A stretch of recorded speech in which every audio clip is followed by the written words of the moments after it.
A ver, ¿se puede ver mi pantalla? Sí se ve, doctor. Sí, sí se ve, Joseph. Perfecto. Perfecto. Bueno, pues buenas noches a toda nuestra audiencia. El día de hoy tenemos el honor de contar con un distinguido invitado en este momento desde Colombia, el doctor Rubén de Rospi Salcedo. El doctor Rubén de Rospi realizó la residencia de oftalmología en la Fundación Oftalmológica de Santander, Foscal, Colombia. Asimismo, la subespecialidad en circuito anterior, cirugía refractiva y córnea en Fundación Oftalmológica de Santander, Foscal, en Colombia. Actualmente, el doctor es director científico del Centro Oftalmológico Virgilio Galvis Ramírez en Bucaramanga, Colombia. El doctor Rubén de Rospi es autor de múltiples artículos científicos y a su vez miembro de diversas sociedades científicas internacionales, ¿no? El día de hoy nos va a tocar el tema de complicaciones de trasplantes de córnea, ¿no? Pero de repetir, es todo un honor para nosotros acá contar con el doctor, la presencia y el conocimiento del doctor Rubén de Rospi, al cual paso a dar palabra para que, y tiene toda la plataforma a su disposición para que brinde su ponencia. Muchas gracias, doctor Rospi. Bueno, muchas gracias a todos.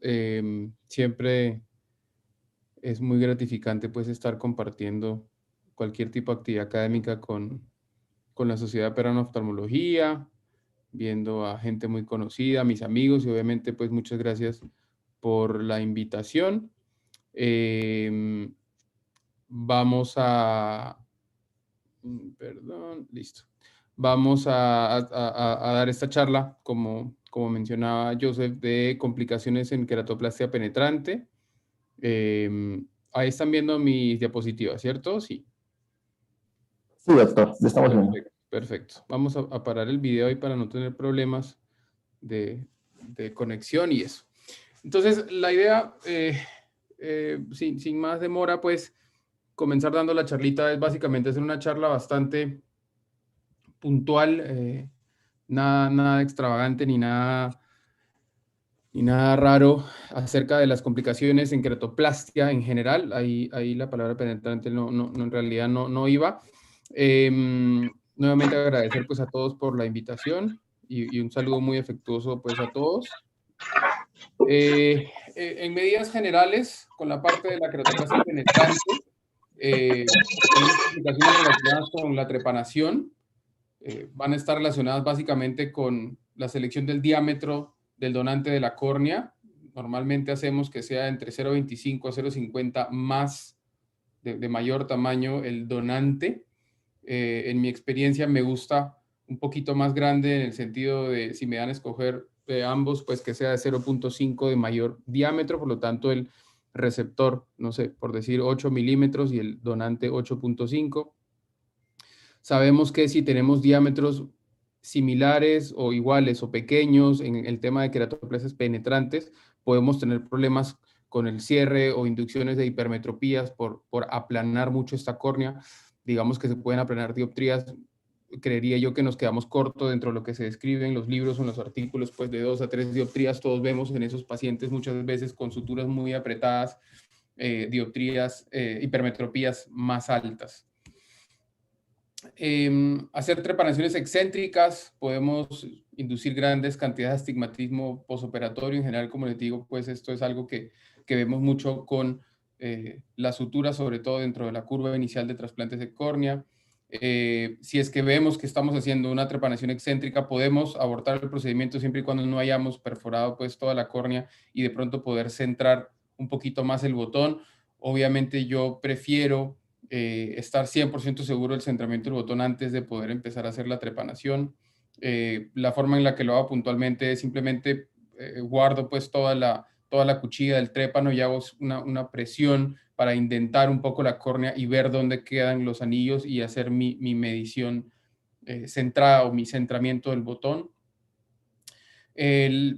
También puede ocurrir daños en el botón donante. La córnea puede sufrir daños durante la misma trepanación, obviamente desde la caída del botón, contaminación, daños endoteliales, y básicamente puedes tener la precaución de preparar la córnea antes trepanar la córnea receptora, en el sentido que si sucede algún problema, pues yo todavía no he perforado, no he realizado el procedimiento en el receptor, por lo tanto, pues puedo abortar el procedimiento sin perjudicar al paciente.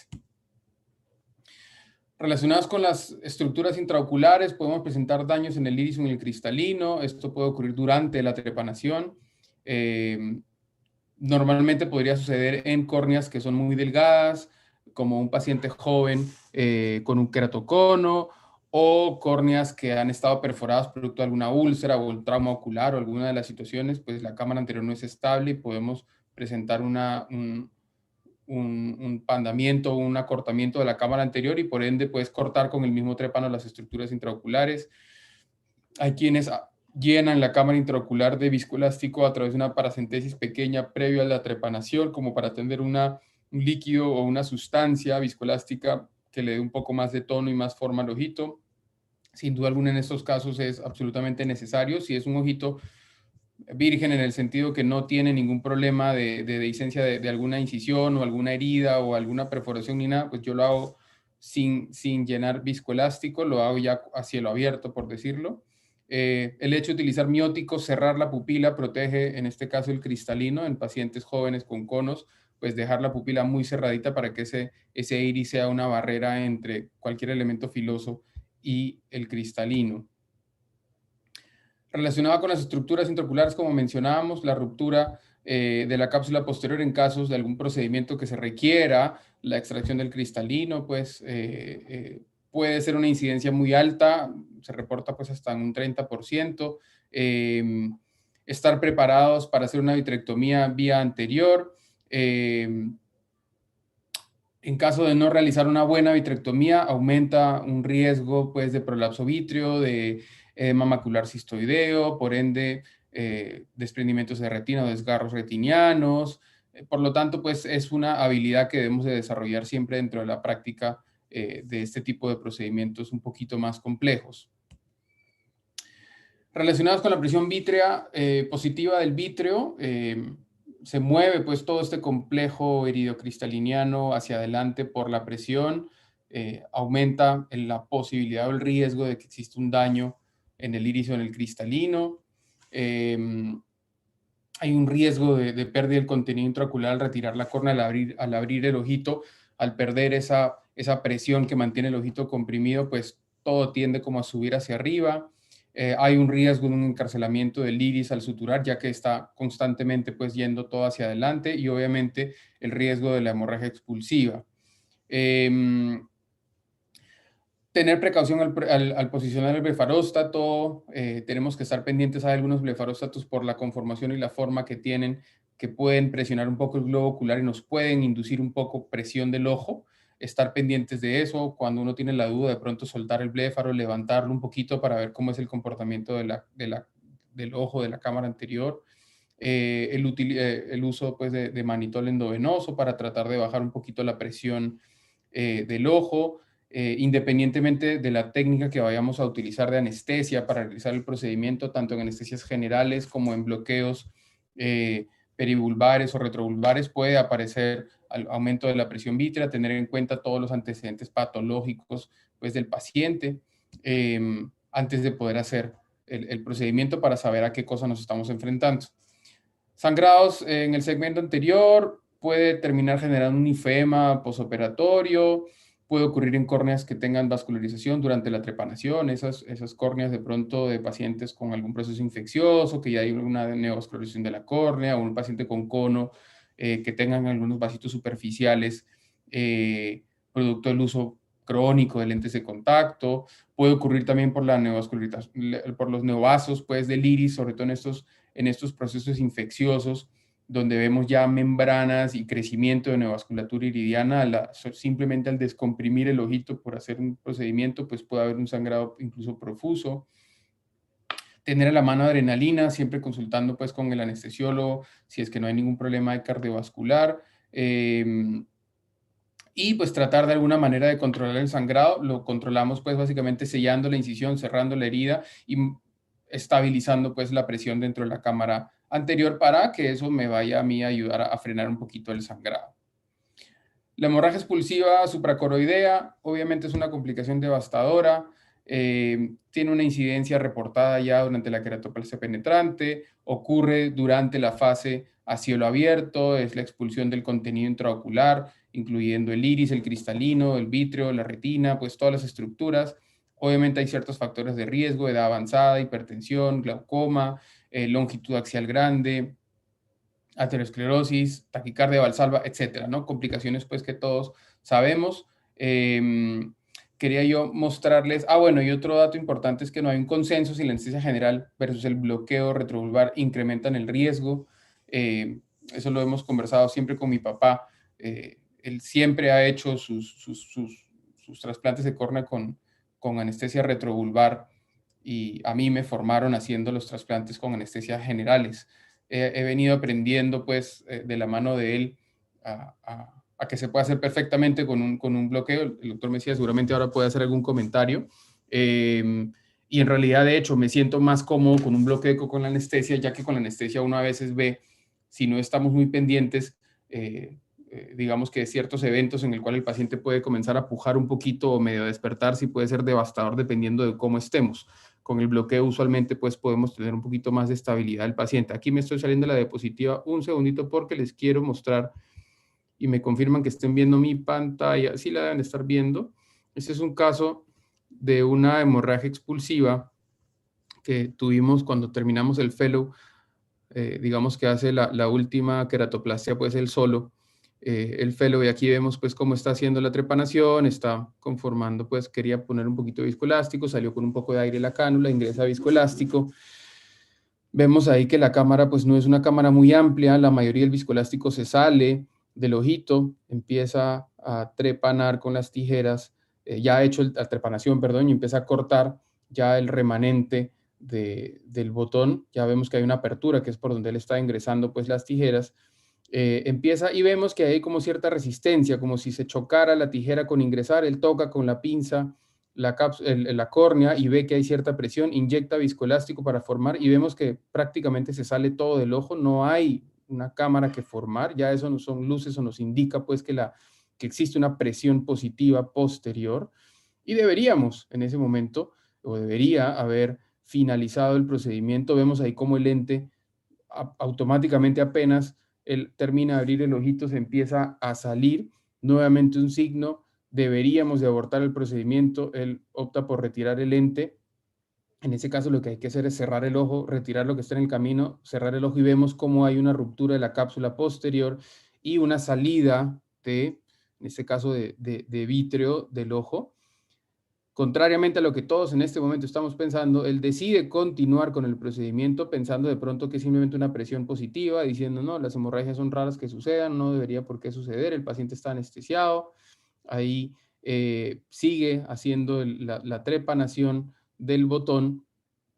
Ahí vemos pues cómo se ve, incluso en algún momento el pulso venoso comete otro error que es comerse todo ese vitrio, que de alguna manera viene pues como a querer estar aguantando un poquito el contenido, quiere hacer la vitrectomía para poder colocar el botón rápidamente, ya está con un afán y vemos al lado derecho de la pantalla una sombra oscura, ahí es cuando él cae en cuenta, deja hacer la vitrectomía, vemos ahí la pulsación, los latidos vasculares de la parte posterior y vemos como esa sombra empieza a agrandarse cada vez más. Ahí pues ya es donde nos llaman, hay un cambio cirujano y empezamos ya con el manejo, digamos, pronto de la colocación de las suturas. Vamos a acelerarlo un poquito aquí, que es muy largo. Vemos ahí cómo se está formando la bolsa coroidea. Procedemos a poner el botón encima del ojito y empezamos a suturar lo más rápido posible. Obviamente esto está en cámara rápida, lo estamos adelantando. Vemos ahí, por aquí lo voy a enlentecer un poquito para que puedan mirar cómo el reflejo se empieza a poner más oscuro y a velocidad normal ya vemos, mentira, esto ya debe estar también un poquito la editada con velocidad, vemos ahí cómo sale el vítreo, se pasan los puntos a través de ese vítreo sin importar, cerramos la herida lo más rápido que podamos, vemos ahí cómo está saliendo coroides con retina, sigue saliendo el vítreo por todas esas esquinas, ya empezamos a ver una coloración rojiza, ya está la hemorragia pues completa saliendo del ojito, sigue saliendo a través de los bordes. A pesar de poner las suturas, ella sigue por las esquinas saliendo, ahí una sutura estaba suelta, se volvió a pasar porque se rompió, perdón.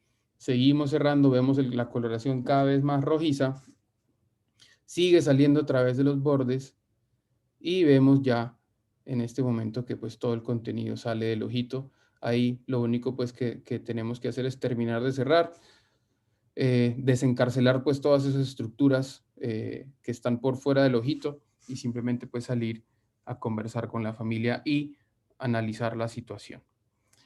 Entonces, pues aquí ya vamos a terminar. Esto al final les muestro cómo termina. Se termina de suturar pues todo el ojito y ya se hacen se termina pues de retirar todo el contenido pues que está por fuera del ojo, se termina de suturar y listo. No hay nada más que hacer. Obviamente el pronóstico es nulo, pésimo. Y como les comentaba, pues tenemos que salir a hablar con la familia, ¿cierto?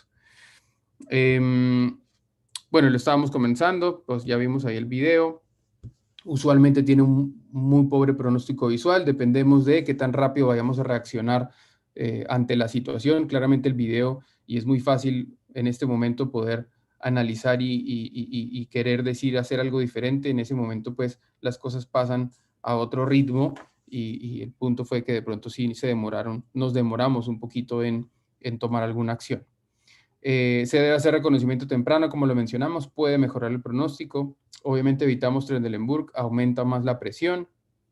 Taponar el globo ocular para restablecer un poquito la presión, prevenir la expulsión del contenido, suturar inmediatamente y cerrar pues esa perforación pues con lo que sea, ¿no? Filtraciones de la herida, desplazamiento del tejido.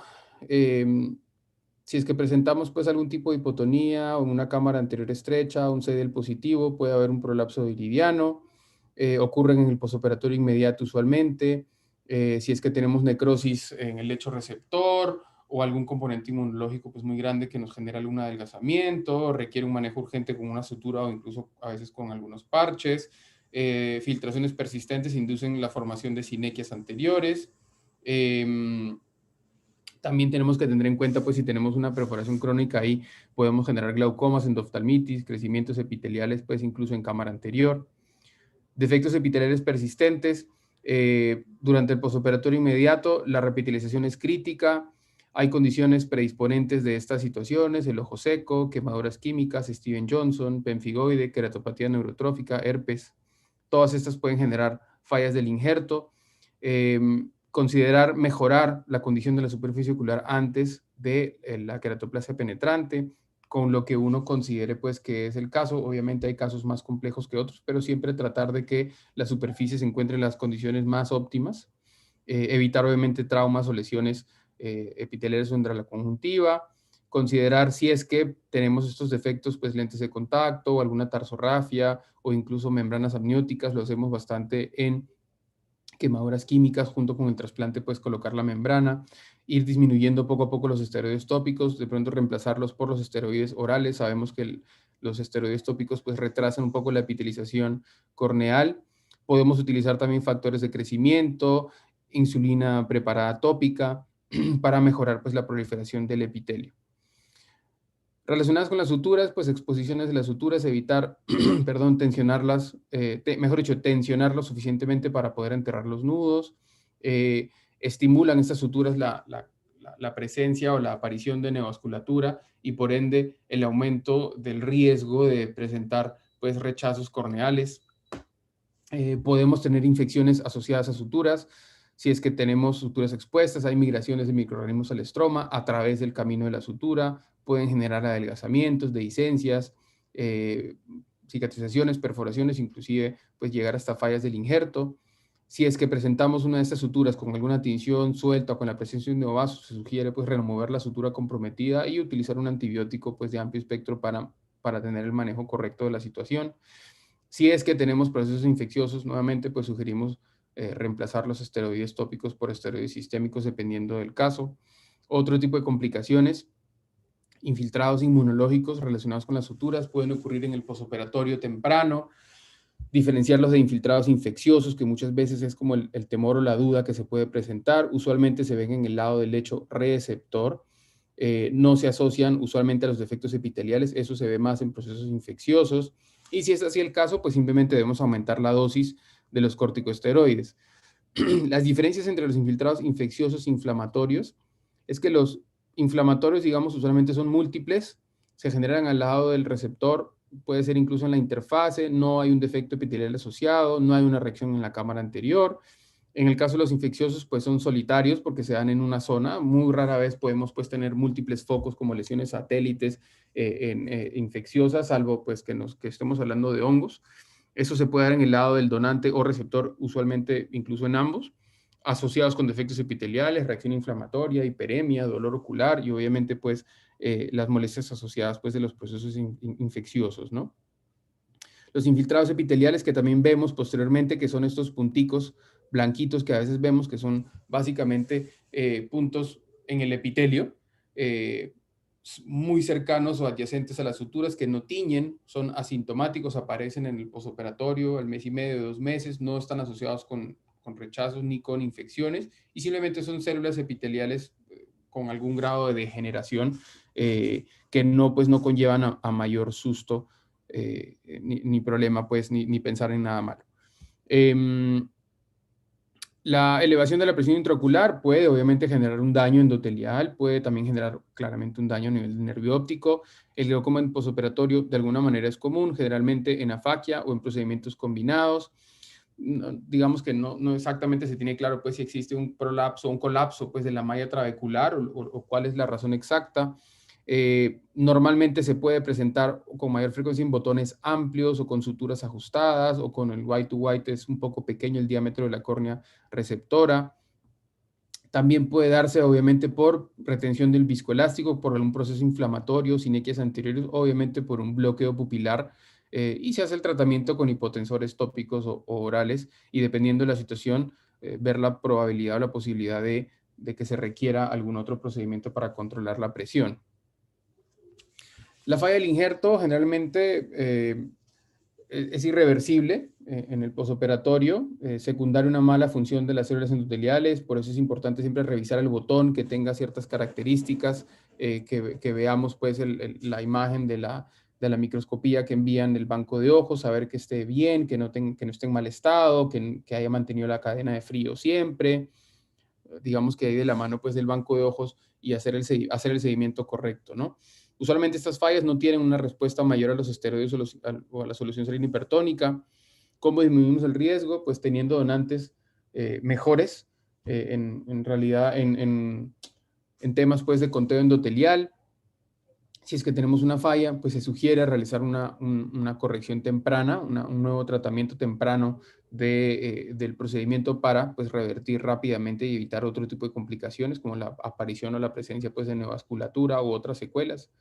Si es que tenemos la duda, por lo menos debemos de tratar unos 3 meses como si fuese un rechazo en el sentido que no estamos seguros si será que lo traté muy brusco el botón, será que se me apoyó, será que se me resbaló por la conjuntiva, que lo manipulé mal con el lente, alguna cosa. Ante la duda, pues manejarlo por unas 3 semanas y según eso definir pues cuál va a ser la conducta, ¿no? Si hacemos nuevamente el reemplazo o si continuamos. El rechazo del injerto normalmente ocurre a los siguientes meses o bueno, obviamente posteriores años inclusive. Se asocia pues con ojo rojo, con una disminución de la visión, con una fotofobia, existe un disconfort ocular, pues todos lo manejamos. Algunos pacientes, sobre todo en los estadios más tempranos, pueden incluso cursar pues sin síntomas, como habías mencionado, hiperemia conjuntival, hay una inflamación, un edema del injerto, dependiendo de dónde esté, una reacción en la cámara anterior, un poquito de flare. En algunos casos se pueden observar infiltrados subepiteliales, hasta en el 10 o 15% de los casos. Estos responden rápidamente al uso pues, de los corticosteroides. El rechazo del injerto, entonces, las células inflamatorias invaden las porciones específicas del injerto, la córnea, el epitelio, el estroma o el endotelio. De pronto el más frecuente pues, viene a ser el rechazo endotelial, en queratoplasias penetrantes con la aparición o la presencia de la línea de Coda-Dust, precipitados retroqueráticos asociados pues, a un edema del injerto, rechazos estromales de pronto poco comunes, con infiltrados estromales o neovasculatura, predominantemente pues, se da en DALC, por la cantidad pues, de tejido, las características que se están reportando, es raro en queratoplastias. y los epiteliales reportan pues hasta un 10% luego de queratoplastias penetrantes, usualmente dentro de un periodo pues como temprano de tiempo.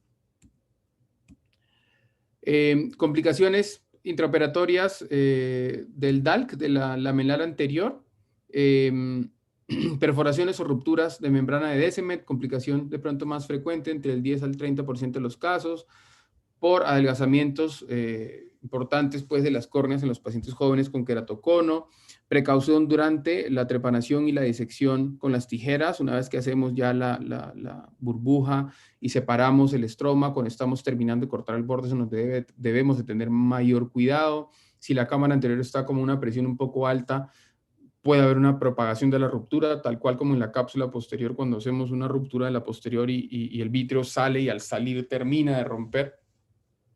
Se puede formar una pseudocámara anterior con estas rupturas. Una vez que uno, digamos que la ruptura está controlada, hay una comunicación, pone la córnea, termina el procedimiento, debería de pegarse entre la membrana endotelial y la Descemet hacia el botón donante, pero se puede formar una pseudocámara. Más adelante hay una foto de eso.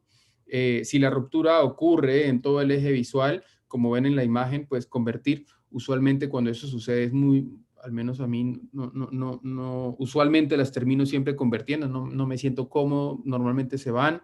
Entonces, pues tener eso presente. Voy aquí a mostrarles otro video también de lo mismo. Una ruptura en DALC. Aquí, lástima pues que el video es de mi celular. Entonces, pues no puedo hacerlo más grande. ¿O sí? Bueno, ahí se ve, ahí están viendo la pantalla, sí. Entonces, ponemos aquí, ya les pongo en el minuto que es para que vean lo que les quiero mostrar.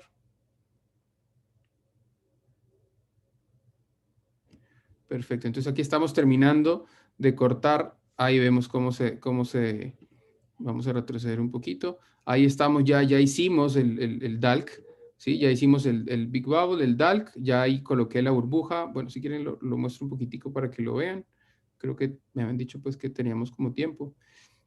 Ahí ya hicimos, estamos haciendo la trepanación parcial del botón, estamos colocando la aguja, perdón, para hacer la inyección del aire. Ahí estoy buscando pues como el plano más profundo que pueda, donde me sienta más cómodo. Es que lo estoy retrocediendo, por eso era. Les muestro aquí, acá. Por eso era que se estaba saliendo. Entonces ahí estoy buscando el plano más cómodo, en la parte central.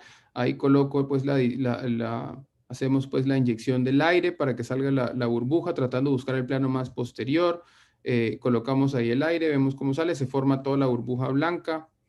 Ahí vemos la burbuja que se está separando por completo la cara endotelial. Básicamente el problema que presenté aquí fue que la hice como muy endotelial, digamos. Sentí yo que disequé literal el endotelio y parte de ahí pues como la complicación. Hacemos ahí el pequeño cortecito, metí un crescent para poder buscar un plano incluso más profundo, tratar de buscar ese espacio, esa burbuja que teníamos allá con mucho cuidado, con una tijerita empezar a cortar todos los bordes. Ahí hicimos el cortecito, puse viscoelástico para separar, digamos, esa capa endotelial que les decía, y posterior a eso ya con la tijera hacer los cortes en cruz. Ahí estoy separando con una espátula, hago ahí los cortes de cruz y tengo una cara transparente, completamente transparente con, vamos a retroceder una nadita. Ahí estamos ya, entonces estoy trepanando el último pedacito que me quedan. Van a prestar atención aquí y con la tijera vemos cómo estoy cortando y va a ver la salida del contenido ocular, ya que rompo. Ahí, se rompe en esta última tijerita con el borde de la tijera. Probablemente estaba tan delgadita que se plegó sobre sí misma y con la tijera le hice un cortecito, se cortó y se hizo una línea de uno de los, pues mejor dicho, una línea muy larga que requirió. Aquí se puede ver parcialmente la línea que viene como por acá, de pronto por la nitidez pues no la pueden valorar muy bien, pero pues me tocó convertir. Entonces esto es básicamente lo que mencionamos pues dentro del DALC, de las posibles complicaciones que estábamos ahorita charlando. Manejo de las rupturas de la DSMED, simular, como les mencionaba, la de la ruptura de la cápsula posterior, prevenir la extensión del desgarro. Si ocurre durante la trepanación, se puede utilizar una sutura para intentar, mejor dicho, intentar el DALC desde otro lado. Estamos hablando cuando hacemos antes de hacer los cortes, cuando estamos inyectando el aire. Hablan de que si es que hay una ruptura muy grande, convertir a queratoplasia penetrante. Usualmente a mí me gusta, cuando eso me sucede, salvo que sea muy pequeño, muy controlada, prefiero convertirla porque eventualmente en algún procedimiento terminé yo por querer continuarla, pelo el endotelio del donante y ahí sí me tiene que quedar perfecto y no puede haber ningún problema porque si no me quedé sin botón. Complicaciones posoperatorias en el DALC, la presencia de la pseudocámara, como estábamos mencionando, la aparición o la presencia pues, de este espacio de la pseudocámara con el endotelio, digamos, donante. Al haber la microruptura se separa básicamente y se forma, como lo dice el nombre, la pseudocámara, el flujo humor acuoso va y se mete ahí. Puede ser también que en la entrecara tengamos un poco de viscoelástico, si es que no hemos hecho una buena limpieza antes de colocar el botón. Y normalmente colocamos airecito, se recomienda colocar aire en cámara anterior a presión, como para que eso pues se nos meta para ahí atrás, teniendo presente o tener cuidado pues de algún síndrome que ya lo vamos a mencionar adelante por un aumento transitorio de la presión intraocular o algún tipo de bloqueo pupilar. Hablando de bloqueo pupilar, pues la pupila fija dilatada del Urret-Zavalía es un daño irreversible del esfínter iridiano y una pupila midriática fija. Se reporta en pacientes con queratoconos sometidos a DALC por básicamente la presencia pues, de lentes de ser fáquico, quiero decir. Es una complicación poco frecuente asociada a la inyección de aire o gas al final de la cirugía. No está absolutamente claro el mecanismo, se asume o se piensa pues, que de pronto puede ser por algún tipo de isquemia iridiana y que conlleva a un glaucoma, a una midriasis fija y a complicaciones. En estos casos también del DALC, el rechazo al injerto puede ser subepitelial o estromal, subepitelial, parches de infiltrados subepiteliales, como le dice el nombre, pues debajo del epitelio. Si es que son estromales, parches con edemas sectoriales que se acompañan de una invasión o una vasculatura hacia obviamente el estroma. Se caracteriza pues por edema de córnea, infiltrados estromales, neovasculatura, que básicamente se va a limitar al donante. Es menor el riesgo, la probabilidad de que esto suceda que en una queratoplastia penetrante y el manejo, digamos, se da con el uso pues, de los esteroides tópicos. Hablando ya de los trasplantes lamelares posteriores, en este caso del DISAEC, se sabe pues que los trasplantes lamelares posteriores cada vez están cogiendo más fuerza desde hace muchos años. La Asociación de Banco de Ojos de Estados Unidos reporta, incluso los datos pues hay hasta un poco más recientes, pero en el 2018, 30,000 queratoplasias endoteliales, de las cuales 19,000 fueron DISAEC, 10,000 fueron DIMEC. Tendencia al incremento en el DIMEC. Hasta el 2020 ya se estaban haciendo prácticamente más DIMECs que DISAEC. Ahorita vamos a hablar también del DIMEC. ¿Qué complicaciones podemos presentar? Complicaciones en la preparación del tejido. Esto puede estar a cargo por técnicos expertos pues, o preparados en los bancos de ojos, como también los cirujanos. La preparación del tejido puede ser manual, con el uso de un microquerátomo o del femtosegundo. Precaución al asegurar la profundidad del centramiento y la uniformidad del corte para que sean cortes pues, delgados, centrales, que no tengan pues, ninguna irregularidad. Muchas veces si es que hacemos un centramiento equivocado o la presión del ojo no es la adecuada o el pasaje o la cuchilla, el microquerátomo no es la correcta, pues terminamos con bordes gruesos del lentículo, sobre todo periféricos, y eso interfiere con el tamaño pues, de la cámara anterior, bloqueos pupilares periféricos, producto pues, de esta punta o esta cuña que se puede formar en la periferia, y eso incrementa el riesgo de la falla del tejido en general a largo plazo y otras complicaciones como glaucomas y sinequias. Problemas con el lentículo, tener la orientación adecuada, Se puede perder la orientación del tejido al momento de inyectarlo, hay que estar muy pendiente de eso. En la cámara anterior usualmente es difícil determinar la orientación, hay que estar muy pendiente, se pueden hacer ciertas marcas o cortes. La marca del lentículo con la letra S para demarcar su cara estromal, perdón, nos puede servir mucho. Suturar la herida al momento o posterior al ingreso del botón antes de tratar de abrirlo para poder prevenir que al inyectar el líquido para poder voltear el botón o abrirlo no se nos vaya a salir el lentículo por la incisión principal, y tener precaución de pérdida del tejido pues en casos de afaquia o aniridia hacia la parte posterior, ya que pues obviamente es complejo volver a cogerlo y reorientarlo. El manejo de con lente intraocular o de lente intraocular en estos procedimientos, normalmente los pacientes por el advenimiento pues de la cirugía de catarata moderna que requieran pues trasplantes endoteliales, la gran mayoría de pronto son pacientes pseudofacos. En los pacientes fáquicos, dependiendo del tipo de patología y de la edad, pues hay un riesgo de catarata. En los pacientes pseudofacos, pues hay el riesgo de la dislocación de la lente intraocular. Hay que tener consideración en esos pacientes que tienen capsulotomías a veces muy amplias. Recordamos pues que la idea de la capsulotomía es mejorar la transparencia corneal y no significa pues necesariamente que tenemos que trasplantar, digamos que abrir ese saco capsular posterior pues del tamaño del lente, ¿no? Puede ser incluso mucho menor.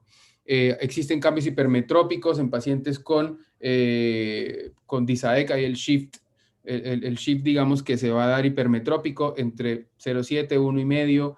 Yo también manejo por ahí una dioptría de miopización. Entonces, si yo voy a calcular un lente y le voy a hacer un DISAEC, yo calculo y pongo el target refractivo a -1 dioptría. Ahí el shift hipermetrópico, tienden a hipermetropizarse todos esos pacientes. Dislocación del injerto puede ser la complicación más frecuente, digamos, del botón.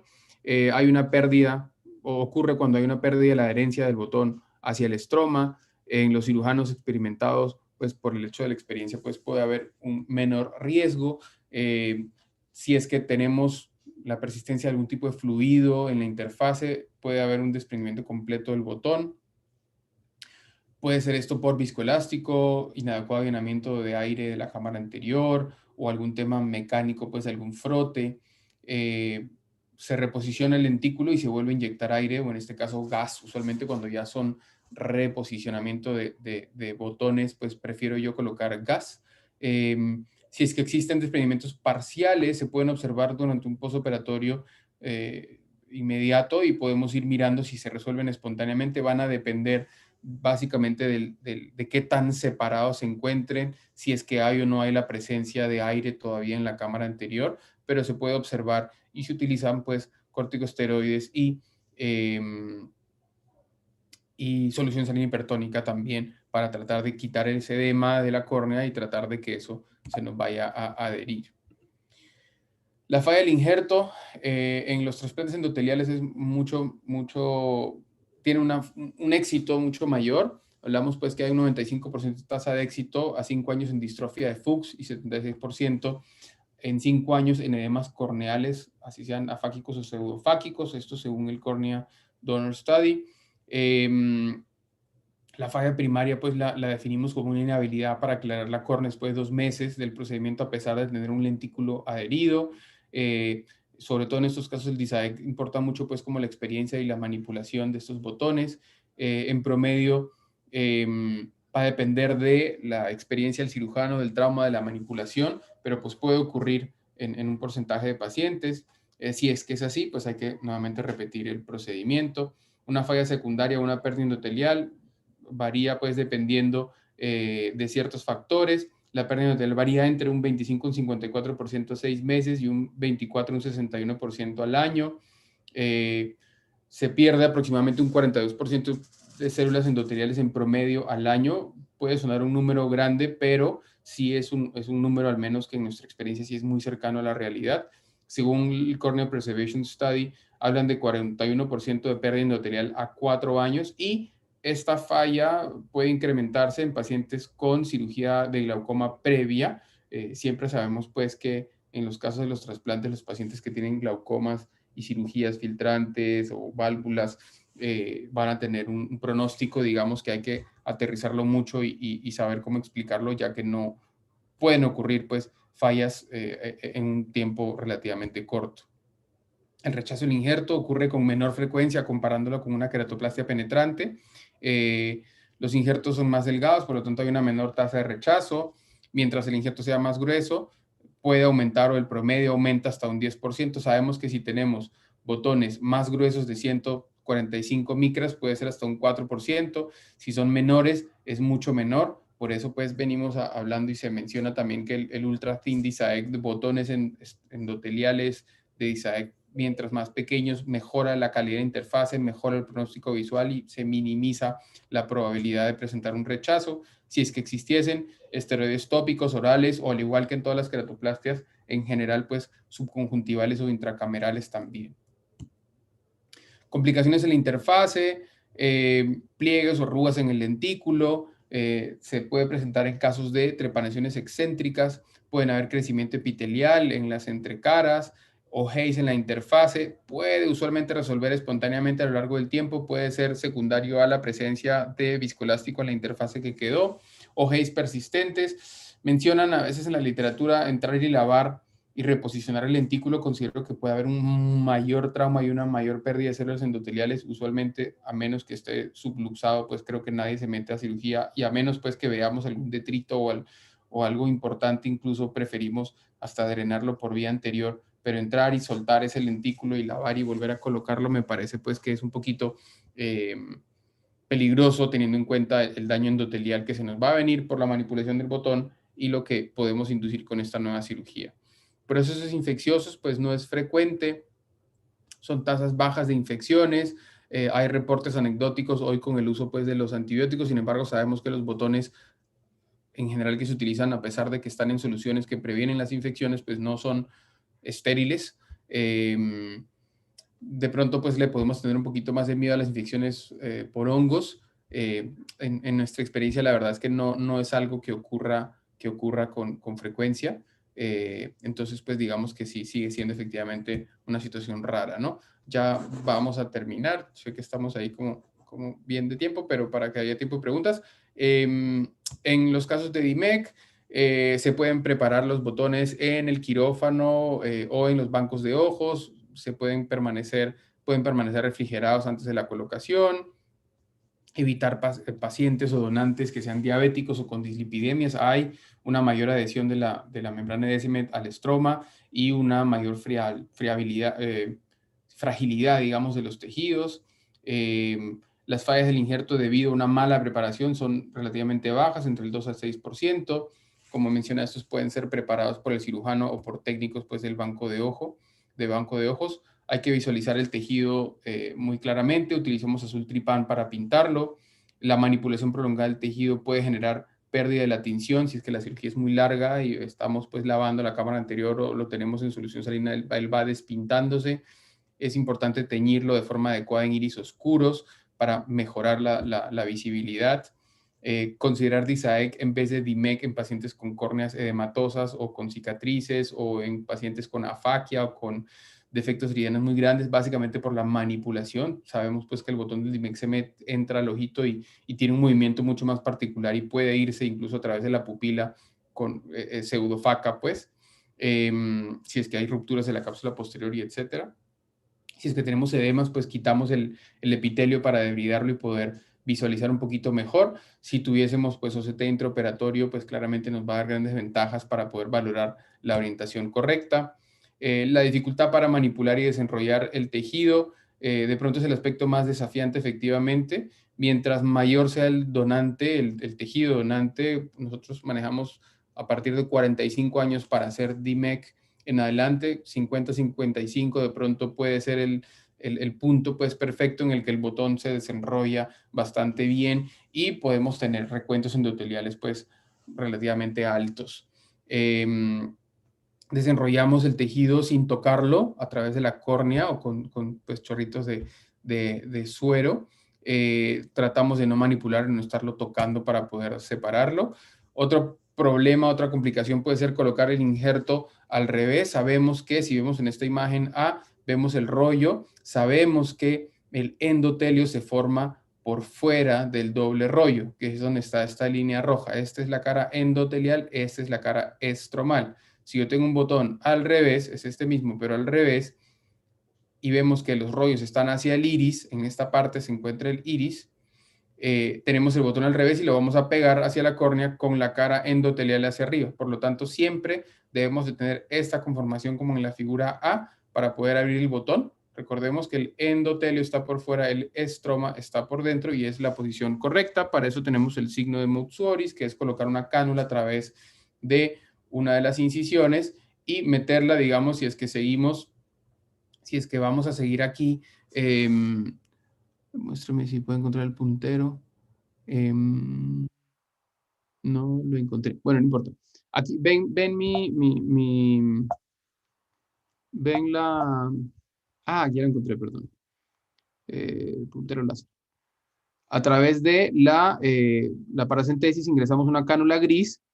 Si yo la meto, como viene el puntero, aquí, y yo estoy visualizando desde la parte superior hacia abajo, yo veo que la cánula sigue siendo gris, gris, gris, pero como tengo mi botón pintado de azul, la cánula se va a tornar azul.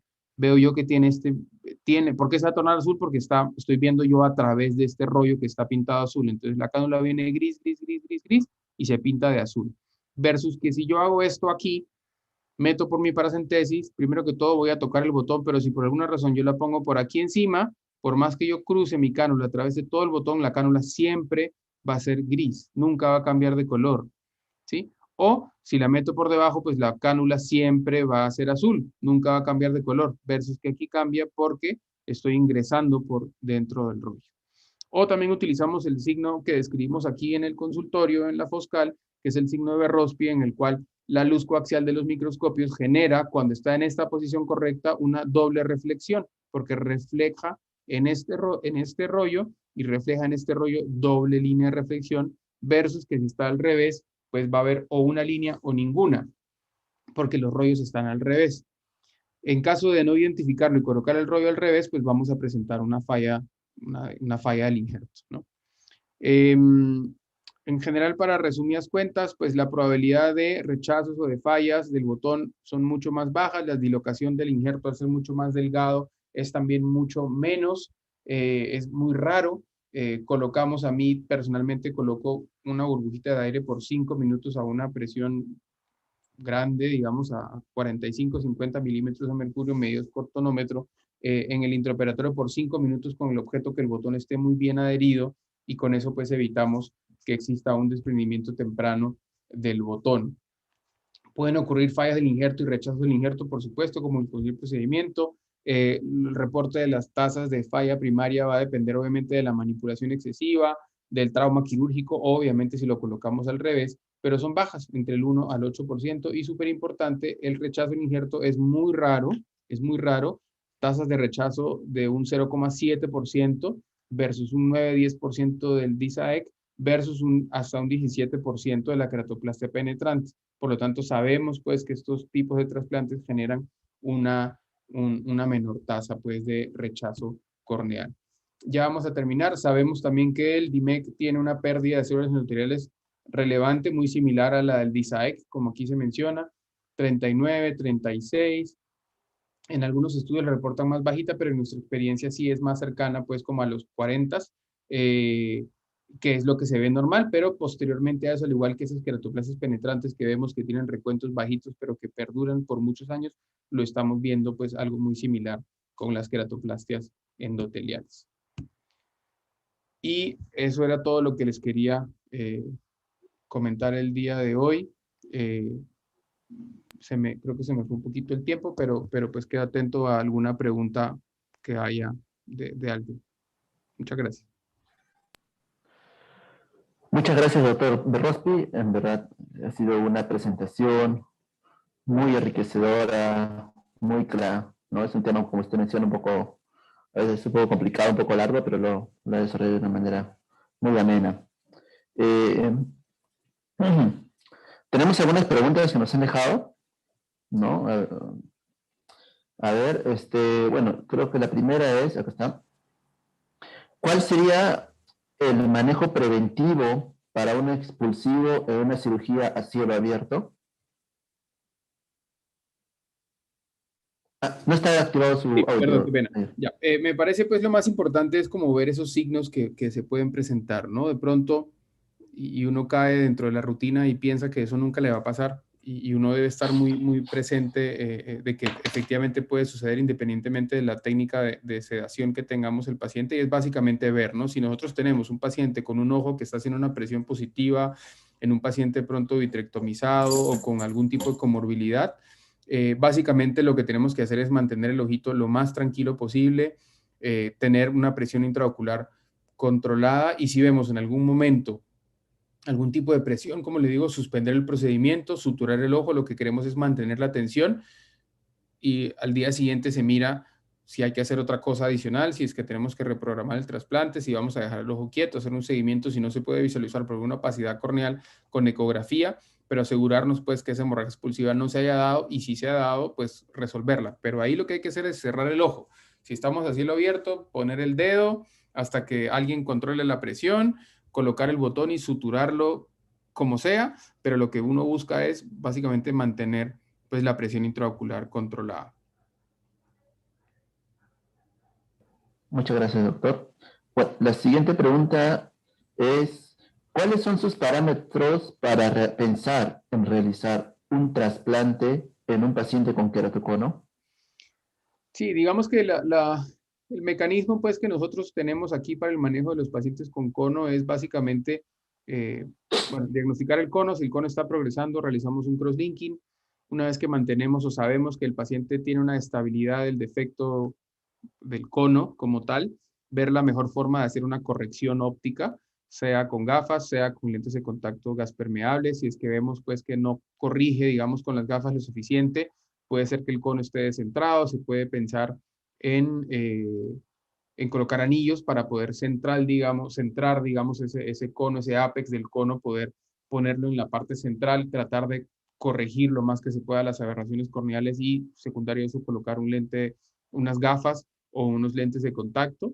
Y básicamente en los pacientes que le realizamos trasplante de córnea son pacientes que no mejoran la visión y que no corrigen, ¿no? De pronto córneas muy delgadas, pacientes que por el uso de lentes de contacto ya han hecho leucomas posteriores, o que las estrías pues son muy densas, obviamente pacientes que ya han tenido pues un hidrops y que vemos que la visión no mejora por alguna patología o problema de la transparencia corneal. Sin embargo, pues hoy, con la presencia de lentes de apoyo escleral, de apoyos esclerales, pues obtenemos unas visiones impresionantes en pacientes, y por ende pues tratamos de ser lo más conservadores que se pueda, ya que usualmente son pacientes jóvenes. Muchas gracias, doctor. A ver, acá está. La siguiente sería, otra pregunta es, en su experiencia, ¿a partir de qué edad menciona que recomienda estos procedimientos como el de MEC? Eh, los trasplantes endoteliales, digamos, van a depender de si tenemos o no tenemos algún tipo de patología, obviamente endotelial, en la cual tengamos una transparencia corneal adecuada, correcta. Eh, Aquí en Colombia se ve, o al menos en Santander, en la región donde yo estoy, que es el departamento donde está Bucaramanga, vemos mucha distrofia de Fuchs, incluso en pacientes relativamente jóvenes. Por lo tanto, si tenemos un paciente que ya empieza a presentar algún grado de edema corneal, pues empezamos a valorar la posibilidad. Pero digamos que la indicación pues se da en un paciente, independientemente de la edad, que tenga alguna patología endotelial con o sin presencia de catarata, pero con la presencia de algún grado de edema, ¿no? Sea como le digo, engrosamiento, o ya presencia de líquido como edema epitelial o edema estromal, seguible pues por paquimetría, que vemos pues que cada control está bien y se va engrosando. Eh, Dice, ¿qué recomendación nos da en en una paciente hepática con queratoplastia penetrante, con un botón donante con queratocono? Menciona que no hubo rechazo más de 20 años. Si realiza una nueva QPP con una FACO y lente intraocular, o solamente realiza la FACO con lente intraocular. Si tiene una queratoplastia penetrante en la que no ha presentado un rechazo y tiene, entiendo, paciente fáquica con queratoplastia y tiene la presencia de catarata, pues haría solamente la queratoplastia penetrante sola. Nosotros tenemos experiencia en algunos casos en los que hacemos queratoplastias endoteliales, o sea, DIMEX en pacientes con queratoplastias penetrantes por, digamos, una falla ya por el tiempo del injerto y nos ha ido muy bien. En relación al tema, pues, de que la paciente hizo nuevamente un cono, entiendo, pues, al botón o hizo algún tipo de patología, pues, ahí producto de la queratoplastia, pues, intentar corregirlo nuevamente con un nuevo trasplante. Digamos que si es que no ha presentado el trasplante, pues yo no vería objeto independientemente de que esa córnea sea muy curva o tenga ciertas características similares al cono, de quitarla, ¿no? Sí, bueno, creo que seguramente era con catarata. Sí. A ver, y la siguiente es, ¿cuál es su postura en utilizar una córnea para dos trasplantes, de MEC y DALC? ¿Cuál revisa primero? Digamos que al momento de preparar el botón, pues lo que uno prepara es el DIMEC. Creería que en realidad no hay ninguna indicación, digamos, de cuál hacer primero, ¿no? Pues digamos que de un botón de una queratoplastia penetrante preparamos el DIMEC, se deja el rollo trepanado en el tamaño que uno desea y ese rollo puede permanecer en la misma solución, en el mismo Eusol o el Optisol por los días dentro de lo que corresponde en la córnea. Incluso se puede hacer nuevamente una medición del recuento endotelial. Y de pronto el DALC podría tener un poquito más de apremio al no tener pues esa barrera endotelial para evitar que se nos edematice, pues haría de pronto el DALC primero.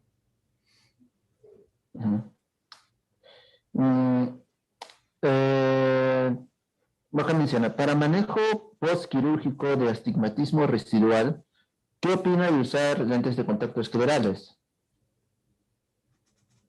Excelente pregunta y digamos que los lentes de contacto esclerales hoy en día son una herramienta fundamental en el área de superficie ocular o de córnea. Son una herramienta que literal corrige unos defectos absolutamente impresionantes. Tenemos pacientes que uno no entiende cómo corrigen tanta visión, pero efectivamente los lentes de apoyo escleral son buenísimos. ¿A partir de qué momento? A partir de qué momento colocamos el lente de apoyo escleral, pues obviamente ya tiene que haber pasado un tiempo, digamos, prudente, por lo que va a ser una situación en la cual va a haber una cavidad con un líquido, nuevamente que no es estéril. Tiene que haber ya cesado el edema pues, corneal posoperatorio, tiene que haber una estabilidad del ojito, por lo tanto, yo diría que de pronto a partir de los 3 a 6 meses se podría ya ir valorando esa posibilidad. Antes, creería yo que todavía hay muchas variaciones fisiológicas producto del edema y de las suturas y de la córnea que no va a valer la pena hacer esa corrección tan pronto, ¿no? Creo que hay otra pregunta que menciona si respecto al COVID-19, ¿no? El COVID-19, ¿cómo les cambió la dinámica del uso de las córneas donadas? Sí, es buena pregunta también. El problema con el COVID, y sobre todo inicialmente en ese punto, es básicamente la ignorancia, ¿no? No se sabía y hoy en día se sigue aprendiendo cada vez más acerca del COVID. En su momento, cuando todo esto explotó y todo paró, al no tener mayor información, lo que se hizo pues fue se cerró los bancos de ojos, se dejó de procurar córneas, dejamos de hacer trasplantes de córnea, yo diría de pronto unos 6 meses. Posterior a eso se empezaron a hacer los análisis y buscar bibliografía dentro de la Sociedad Colombiana de Oftalmología y el Departamento de Córnea, pues de Córnea Colombia. Se empezaron a buscar bibliografías y se mandó unas cartas como explicatorias en los que se asume o se piensa que los líquidos en donde se encuentra el botón corneal, sea el Eusol o el Optisol, conlleva ciertas características y el pH haría que los virus no se pueden replicar y por ende con la utilización de esas soluciones no debería haber una transmisibilidad del virus.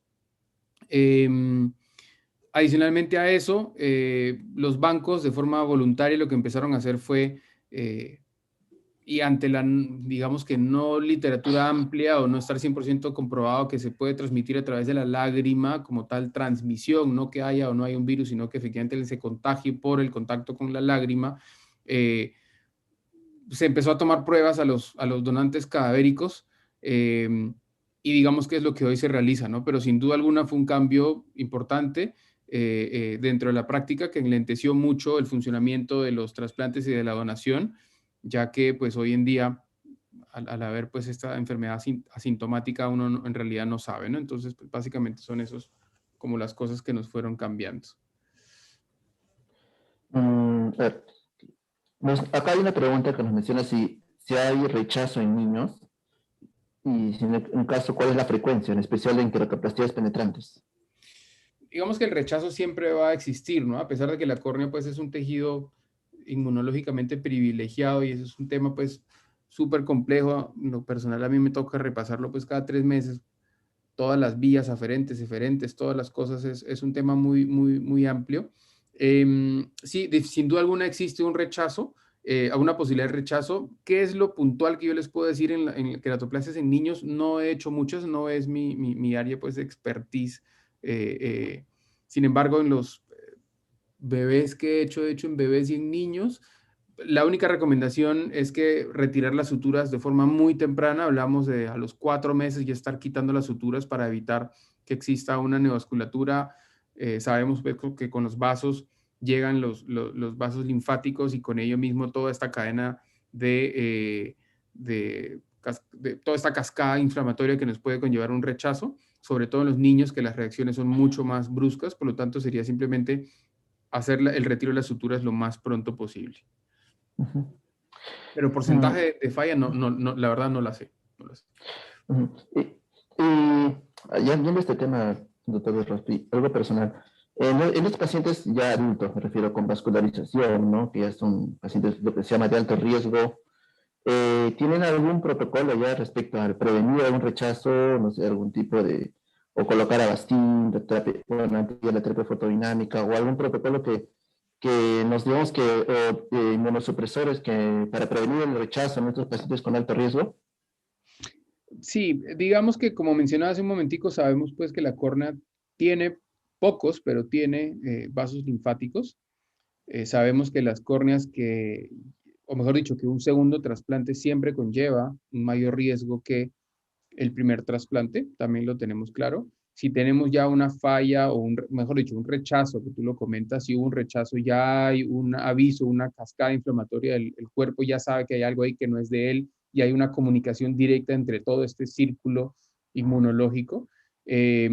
Lo que nosotros, y asociado a neovasculatura, sabemos que todo neovaso conlleva vasos linfáticos. Lo que hacemos es primero cauterización de los vasos, hacemos cauterización de vasos con aguja fina, en la córnea para tratar de quemar todos esos vasos y ojalá quemar a los linfáticos que no los podemos ver. Aplicamos efectivamente Avastin intraestromal en la zona del área de rechazo y efectivamente, como dices tú, pues tratar incluso de inmunosuprimirlos con la ayuda de medicina interna o utilizamos simplemente nosotros pues prednisolona vía oral y esteroides tópicos. Incluso podríamos también colocar esteroides subconjuntivales en el posoperatorio temprano para evitarlo, ¿no? A ver. Bueno, acá menciona que, bueno, a ver, cuando usted mencionó usted que la diferencia en la QPP entre el botón donante y el receptor era de 0.5 milímetros. ¿Menciona si hay alguna diferencia entre pacientes fágicos y pseudofágicos? No, normalmente digamos que el protocolo nuestro es que mantener siempre la diferencia de 0.5 entre donante y receptor, independientemente de si es un paciente pseudofaco o fáquico, ¿no? Sin importar, pues se maneja la misma diferencia. Un paciente con, esto creo que algo mencionó también, un paciente con segundo trasplante por queratocono que comienza a hacer edema corneal microquístico, en especial en el área receptora, ¿qué manejo considera el más adecuado? Si es que es un paciente que ya tiene un segundo trasplante, asumo penetrante, y comienza a hacer un edema de córnea microquístico, significa que no está haciendo un rechazo, sino está haciendo una falla. Por lo tanto, le haría un DMEC, le haría un trasplante endotelial, pues le haría un DMEC en este caso. Y por acá hay una pregunta que dice, ¿el aumento de rechazo en pacientes con trabeculectomía o válvula previa se debe necesariamente al toque endotelial en caso del tubo o a las fluctuaciones de la presión intraocular? Yo creería que, digamos que no tengo una respuesta exacta en el sentido que no sé si esté hasta cierto punto comprobado. Yo creería que obviamente puede ser un tema mecánico. Si el tubo valvular está en cámara anterior y está muy cerca o está rozando la periferia de la córnea, puede generar un rechazo, a pesar que los botones pues no van a llegar hasta la periferia. Las fluctuaciones de presión, sabemos que el glaucoma también tiene ese riesgo per se, pero también creería yo que es el cambio del flujo del humor acuoso dentro del ojo lo que considero que tiene un factor importante al momento de la falla endotelial. Yo, en lo personal, si tengo un paciente con una trabécula que le tengo, o una válvula que le voy a hacer un trasplante córnea penetrante, yo sé que ese paciente me va a fallar en el 100% de los casos eventualmente, ¿no? O sea, yo sé que es un trasplante que me va a durar 5 años. En lo personal, todos los que he hecho han durado cierto número de años y terminan fallando y con el departamento de glaucoma hemos llegado pues como a esa conclusión. Otra consulta. Cuando hablamos de, por ejemplo, de trasplantes en caliente, ¿no? Pues, por ejemplo, en situaciones de queratitis infecciosas, y pues ahorita como mencionó usted, ¿no? La tasa de rechazos en trasplantes lamelares, especialmente anteriores, es mucho más baja comparada con los penetrantes. Bueno, en su experiencia, ¿alguna ha intentado o ha logrado realizar trasplantes lamelares anteriores tipo DALC en pacientes trasplantes en caliente? No, anteriores no. Usualmente, digamos que el hecho de tener los procesos infecciosos o las queratitis infecciosas, digamos que es difícil no solamente determinar la profundidad de la úlcera o la infección como tal, sino también el cuadro inflamatorio. Uno lo que busca cuando hace esos procedimientos es quitar el foco o la raíz del proceso infeccioso. Por lo tanto, si yo voy a dejar una parte del estroma, es muy probable que ese estroma que yo vaya a dejar vaya a tener algún grado de infección y que me pueda residuar sobre todo en esa interfase, ¿no? Por lo tanto, digamos que en esos casos no. Cuando sucede eso y queremos hacer una queratoplasia en caliente es quitando absolutamente todo el cuadro infeccioso, dejando algún borde, digamos, libre, ¿no? Y ahí el reto porque pues normalmente comprometen bastante la córnea y generan un mayor probabilidad de rechazo al tener un compromiso periférico, ¿no? Y bueno, y con respecto a lo que habló hace un rato, habló del DMEC. Por ejemplo, cuando usted realiza DMECs, la desimetorrexis, digamos, al inicio, ¿la hace de un diámetro igual al injerto que va a colocar o la hace un poco más grande? Normalmente la hago a 1 milímetro de limbo. Yo normalmente cuando voy a hacer un DMEC y quiero trepanar el botón, yo lo hago entre 2 a 2,5 milímetros más pequeño que el blanco blanco vertical. Yo mido el blanco blanco, digamos, de 12 horas a 6 horas y me da 10 milímetros, por decirlo. Entonces yo le resto 2 dioptrías y mi botón lo voy a hacer de 8. Si tengo un botón más largo, de pronto lo puedo hacer de 2,5, ¿sí? Y yo voy a cortar mi botón de 8 milímetros, pero mi desimetorrexis la hago sin medir el tamaño, simplemente a 1 milímetro de limbo, ¿sí? Entonces yo miro por arriba y a 1 milímetro de limbo hago el raspado, por lo tanto el botón siempre va a ser, o mejor dicho, la desimetorrexis siempre va a ser mayor que el botón. ¿Por qué me gusta? Porque si yo tengo que en alguna zona, por la dificultad del paciente, por el movimiento del botón, por la situación que sea, se me sobremonta el botón donante sobre la adhesion receptora, se va a formar un escalón y en ese escalón puede haber la presencia de líquido y me puede favorecer a un desprendimiento del botón. Versus que si me voy al otro lado y yo tengo mi botón donante y tengo mi botón, bueno, el endotelio receptor y tengo una banda, una correa de diámetro entre los dos botones, sabemos que al desaparecer esa inhibición por contacto que inhibe pues el movimiento o el crecimiento de las células endoteliales, ese espacio, esa banda sin endotelio, sin DSMET, termina llenándose por células migratorias, ya que pues se asume que es así, ya que desaparecen los edemas pues periféricos que pueden aparecer de forma temprana en los trasplantes. Doctora Claudia, ¿hay alguna otra pregunta más? No, doctor, en el chat no hay ninguna otra pregunta, solamente felicitaciones por la ponencia del día de hoy. Ok. Con mucho gusto, muchas gracias. Sí, tenemos muchas felicitaciones, doctor Rospi, ¿verdad? Estamos, cada una de ellas, estamos muy agradecidos por la presentación de hoy. Contamos con usted y con su amplia trayectoria y para poder realizar una ponencia de tan alto nivel. Nuevamente, a nombre de todos, en el servicio de acá del Hospital del Instituto Nacional de Oftalmología, le damos las gracias por la participación, por su increíble ponencia, y bueno, y como todos decimos, ha sido una gran ponencia. Bueno, y me doy libertad, quizás, decirle que esperamos contar nuevamente con usted para alguna otra actividad académica que estemos realizando. Por supuesto, claro que sí. Muchas gracias nuevamente a todos y saben que cuentan conmigo siempre. Doctor Mesías, ¿algunas palabras? No, solamente agradecer a Rubén, siempre recordando a su papá que nos ha hecho también tantas lindas clases, siempre nos ha enseñado tanto y ahora tiene un heredero pues que nos da bastante también luces en nuestro trabajo. A los que hacemos enfermedades externas y córnea, pues es una buena luz y un buen camino a seguir con Rubencito. Un abrazo y muchas gracias, Rubencito.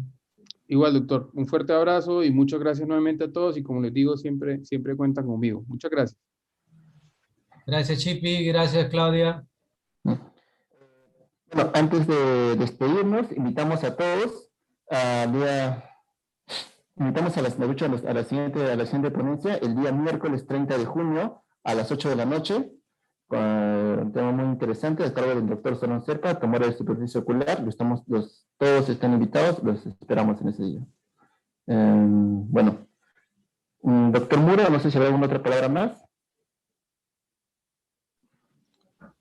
Hola, no, gracias Rubén por la ponencia, gracias a todos por la moderación. Nos vemos el miércoles entonces. Sí, hasta el miércoles, nos vemos. Chao, Hasta mañana. gracias. Chao, chao. Chao. Hasta luego, muchas gracias. Gracias.